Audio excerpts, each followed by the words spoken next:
तो आज हमारे सामने जो सामग्री है वो देखने में बहुत छोटी सी है, लेकिन मुझे लगता है इसमें एक पूरी फिलॉसफी, एक पूरा दर्शन छिपा हुआ है। अच्छा। ये इन्वोकेशन ऑफ गॉडेस लक्ष्मी नाम की एक रचना का सिर्फ एक हिस्सा है, बस एक लाइन। और वो लाइन है माँ लक्ष्मी की कृपा पाने का सरल मंत्र। बस इतना ही है। बस इतना ही? पहली नजर में तो ये किसी पूजा की किताब का टाइटल लग सकता है या कोई व्हाट्सएप फॉरवर्ड। हाँ बिल्कुल। लेकिन जब मैंने इसे बार बार पढ़ा ना, तो लगा कि इसमें हर शब्द बहुत सोच समझ कर रखा गया है। ये सिर्फ एक वाक्य नहीं है, ये एक पूरा नजरिया है। बिल्कुल, ये लाइन एक आइसबर्ग जैसी है। वाओ। जो ऊपर दिखता है वो तो बस थोड़ा सा है, असली मतलब तो सतह के नीचे है। ये हमें सिर्फ ये नहीं बता रही कि क्या करना है, बल्कि ये भी बता रही है कि कैसे सोचना है, कैसे महसूस करना है। सही है। तो चलिए इसे शब्द दर शब्द नहीं, बल्कि कॉन्सेप्ट दर कॉन्सेप्ट खोलते हैं। ठीक है, कहाँ से शुरू करें? शुरुआत करते हैं रिश्ते से, माँ लक्ष्मी। सही पॉइंट है, क्योंकि जैसे ही हम लक्ष्मी सुनते हैं दिमाग में तुरंत तस्वीरें आती हैं। धन, सोना, दिवाली, कमल के फूल पर बैठी एक देवी जिनके हाथों से सिक्के गिर रहे हैं। हाँ, और ये जो रिश्ता है ये बहुत ट्रांजैक्शनल लगता है, मतलब हम पूजा करेंगे और बदले में हमें धन दौलत मिलेगी। एक लेन देन वाला रिश्ता। बिल्कुल। लेकिन यहाँ देवी नहीं, माँ शब्द का इस्तेमाल हुआ है, और ये छोटा सा बदलाव मेरे हिसाब से पूरी वाइब बदल देता है। एग्जैक्टली। यही सबसे पहला और सबसे बड़ा शिफ्ट है। कैसे? देखिए, देवी शब्द में एक दूरी है, एक सम्मान है, एक पावर डायनामिक है। देवी पूजनीय है, वो हमसे ऊपर है। हाँ, ये तो है। लेकिन माँ शब्द उस दूरी को खत्म कर देता है। माँ के साथ रिश्ता अधिकार का होता है, प्यार का होता है, अपनेपन का होता है। आप माँ से डरते नहीं हैं? आप उन पर भरोसा करते हैं। माँ से आप सिर्फ मांगते नहीं हैं, आप उनसे अपना हक जताते हैं। ये बात बहुत गहरी है। मतलब जब हम कहते हैं माँ लक्ष्मी, तो हम किसी कॉस्मिक बैंक मैनेजर से बात नहीं कर रहे हैं। बिल्कुल नहीं। हम एक ऐसी शक्ति से जुड़ रहे हैं जो पोषण देती है, जो देखभाल करती है। हाँ, तो इसका मतलब ये हुआ कि हम सिर्फ धन संपत्ति नहीं, बल्कि एक तरह का इमोशनल और स्पिरिचुअल सहारा भी ढूंढ रहे हैं। सही है। ये रिश्ते को लेन देन से निकालकर देखभाल और भरोसे पर ले आता है। भारतीय परंपरा में ईश्वर को अलग अलग रिश्तों में देखने की ये खूबी कमाल की है। हाँ, कभी दोस्त, कभी गुरु, कभी प्रेमी, और यहाँ माँ के रूप में। और माँ का रूप सबसे सुरक्षित और सबसे आसान माना जाता है। तो स्रोत की शुरुआत ही एक बहुत ही पर्सनल और इमोशनल कनेक्शन बनाने से होती है।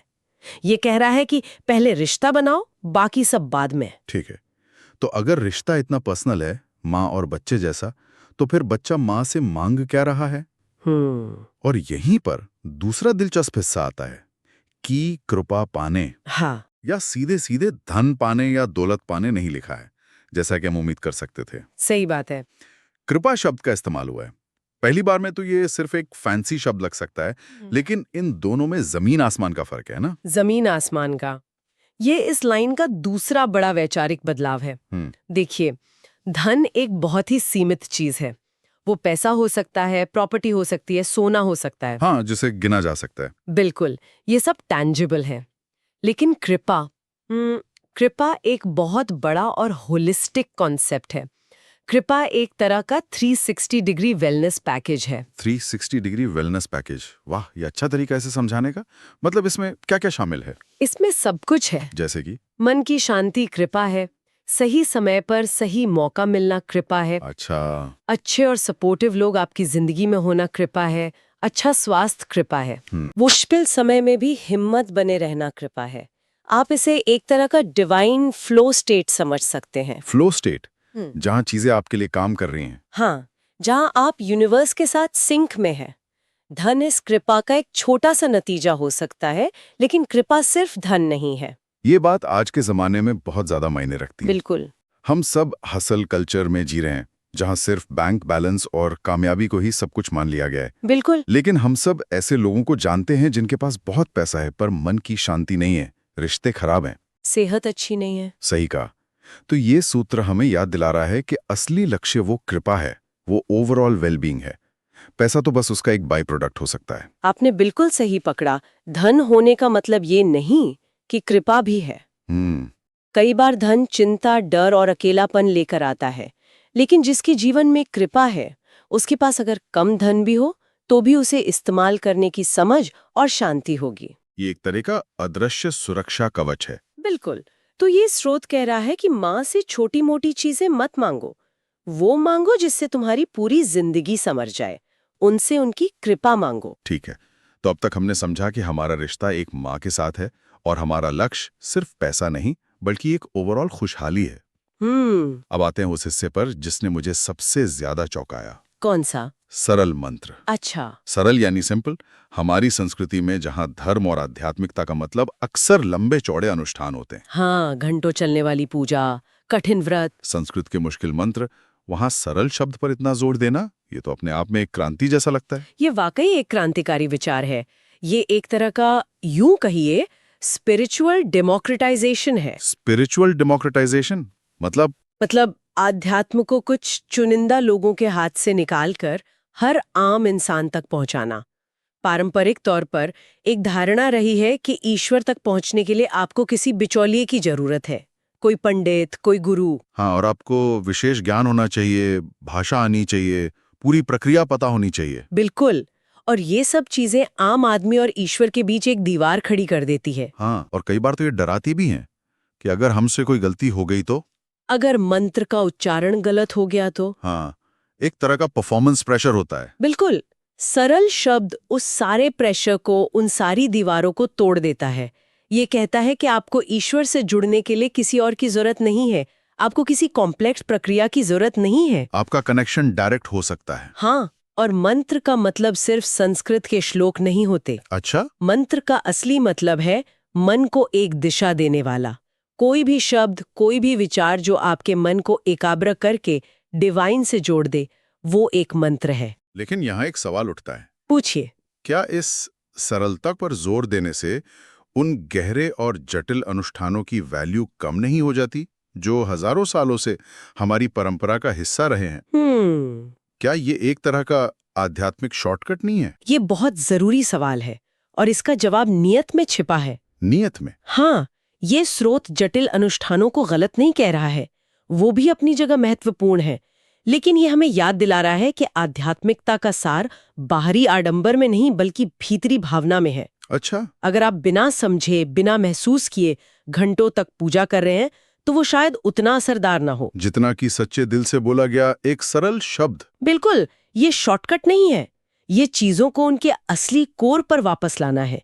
ये कह रहा है कि ईश्वर आपकी नीयत देखता है, आपका आयोजन नहीं। आपकी भावना की गहराई देखता है, आपके मंत्रों की लंबाई नहीं। मतलब ये भावना वर्सेस भव्यता की बात है। हाँ, आपका इरादा क्या है वो ज्यादा मायने रखता है। सही पकड़े हैं। एक सरल मंत्र तो कोई भी कहीं भी कर सकता है, इसके लिए किसी खास तैयारी या मुहूर्त की जरूरत नहीं है। हाँ, ये तो अध्यात्म को हमारी रोजमर्रा की जिंदगी का हिस्सा बनाने जैसा है। एग्जैक्टली।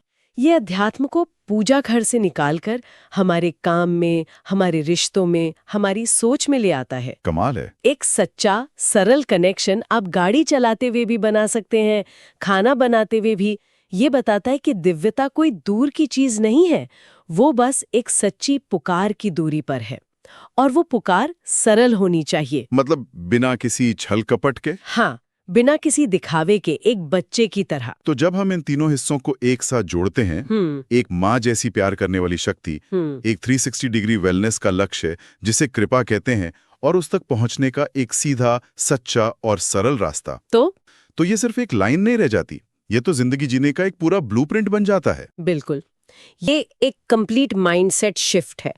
ये कहता है, पहला, आपका रिश्ता, ईश्वर से डरो मत, उनसे एक माँ की तरह प्यार करो और भरोसा करो। ठीक है। दूसरा, आपका लक्ष्य, सिर्फ भौतिक चीजों के पीछे मत भागो, समग्र खुशहाली यानी कृपा की तलाश करो। और तीसरा, आपका तरीका, चीजों को जटिल मत बनाओ, अपने इरादों को सच्चा और अपने रास्ते को सरल रखो। ये आम इंसान के लिए आध्यात्मिकता का एक बहुत ही एम्पावरिंग और लिबरेटिंग मॉडल है ना?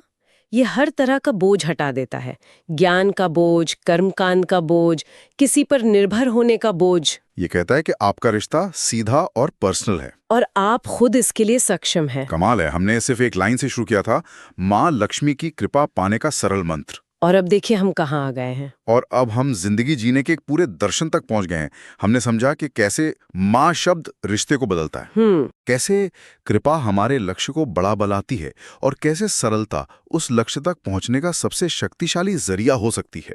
और ये हमें एक आखिरी बहुत दिलचस्प विचार पर लाकर छोड़ता है। वो क्या है? ध्यान दीजिए, इस स्रोत ने हमें ये तो बताया कि एक सरल मंत्र है, हाँ, लेकिन ये नहीं बताया कि वो मंत्र क्या है। अरे हाँ, ये तो मैंने सोचा ही नहीं। और मुझे लगता है शायद यही इसका सबसे गहरा संदेश है। मतलब शायद वो सरल मंत्र कोई बना बनाया रेडीमेड वाक्य है ही नहीं। अच्छा। शायद असली चुनौती उस एक जादुई मंत्र को खोजने की नहीं है, बल्कि अपने जीवन में सरलता के सिद्धांत को लागू करने की है। ये तो बहुत गहरी बात है। आज की इस भाग-दौड़, कॉम्प्लेक्स और जानकारी से भरी दुनिया में, जहां हम हर चीज को और मुश्किल बनाते जा रहे हैं, हम अपने जीवन को, अपनी सोच को, अपने रिश्तों को सरल कैसे बना सकते हैं? ये एक बहुत ही बड़ा सवाल है। हम हमेशा और ज्यादा जोड़ने में लगे रहते हैं, और पैसा, और गैजेट्स, और फॉलोअर्स, और जानकारी। हाँ, जबकि ये दर्शन शायद घटाने की बात कर रहा है। बिल्कुल। तो सोचने वाली बात यह है कि आज के आधुनिक जीवन के लिए एक सरल मंत्र कैसा दिख सकता है। और जरूरी नहीं कि वो धार्मिक ही हो। बिल्कुल जरूरी नहीं। शायद वो हर सुबह उठकर 5 मिनट सिर्फ अपनी सांसों पर ध्यान देना हो सकता है। शायद वो हर रात सोने से पहले दिन की किसी एक अच्छी चीज के लिए शुक्रगुजार होना हो। या शायद वो ये समझना हो कि हर किसी की बात पर रिएक्ट करने की जरूरत नहीं है। सही बात है। अपनी जिंदगी से गैर जरूरी चीजों, लोगों और विचारों को हटाना, ताकि जो सच में मायने रखता है उसके लिए जगह बन सके। शायद यही आज के युग का सबसे शक्तिशाली सरल मंत्र है। वाह। इस पंक्ति का असली संदेश शायद यही है। दिव्यता और खुशी जटिलता में नहीं, सरलता में छिपी है। हमें उसे खोजना नहीं है, बस अपनी बनाई हुई जटिलताओं को हटाना है।